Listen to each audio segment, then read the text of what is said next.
December 23, 2020 LifeSite News.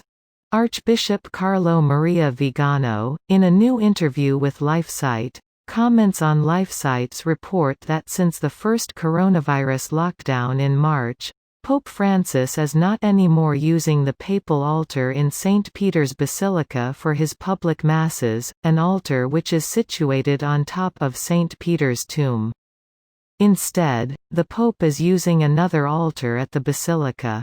For Vigano, this papal act is symbolic in light of the fact that Pope Francis himself ordered during the closing Mass of the October 2019 Amazon Synod that a bowl of plants dedicated to the false goddess Pachamama be placed on that very papal altar at St. Peter's. Not long after that act, the Pope also decided that he would no longer use the title, Vicar of Christ, in the 2020 Vatican Yearbook. The Italian prelate here finds strong words about the recent developments at St. Peter's and the Vatican. In my opinion, Vigano writes, what we are witnessing represents the general rehearsal for the establishment of the kingdom of the Antichrist, which will be preceded by the preaching of the false prophet, the precursor of the one who will carry out the final persecution against the Church before our Lord's definitive and crushing victory.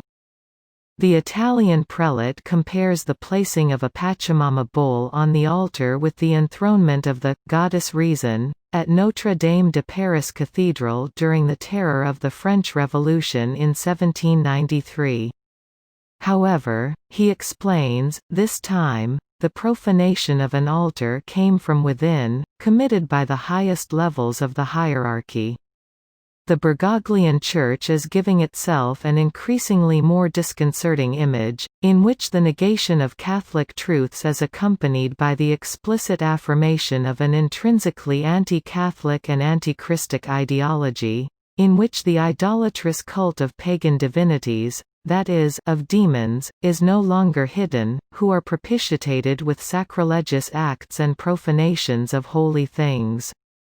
He goes on to say that this presence of an idol of Mother Earth is a direct offense against God and the Most Holy Virgin, and a tangible sign that explains in a certain sense Bergoglio's many irreverent utterances with regard to the Blessed Mother.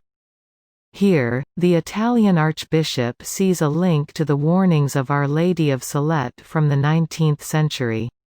For him it is not surprising, that those who want to demolish the Church of Christ and the Roman papacy do so from the highest throne. According to the prophecy of Our Lady at La Salette, Rome will lose the faith and will become the seat of the Antichrist. In accordance with this increase of sacrilegious acts, Vigano mentions here also the ugly and occultist nativity set in St. Peter's Square. Pope Francis also does not wish to carry the name, Vicar of Christ, anymore, nor has he, for months now, had a public Mass televised from his private chapel at his Santa Marta residence. Commenting on the fact that Pope Francis removed from his entry in the 2020 Vatican Yearbook the title, Vicar of Christ, he merely placed it at the end of his entry. Under historic titles, Vigano states that, whoever refuses to be called Vicar of Christ apparently has the perception that this title does not suit him, or even looks with contempt at the possibility of being the vicar of the one whom by his words and actions Bergoglio shows that he does not wish to recognize and adore as God. All these papal acts taken together are seen by Archbishop Vigano as a development toward apostasy and sacrilege, that is, demon worship. And for him, this development has its beginning at the Second Vatican Council. I believe, he explains, that the premises that have been laid down up to this point, which in good part go back to Vatican II, but also to later events such as the interreligious prayer meeting in Assisi, will inexorably lead in an ever more explicit way towards a profession of apostasy by the leaders of the Bergoglian Church. You can continue reading the article at the link in the video description.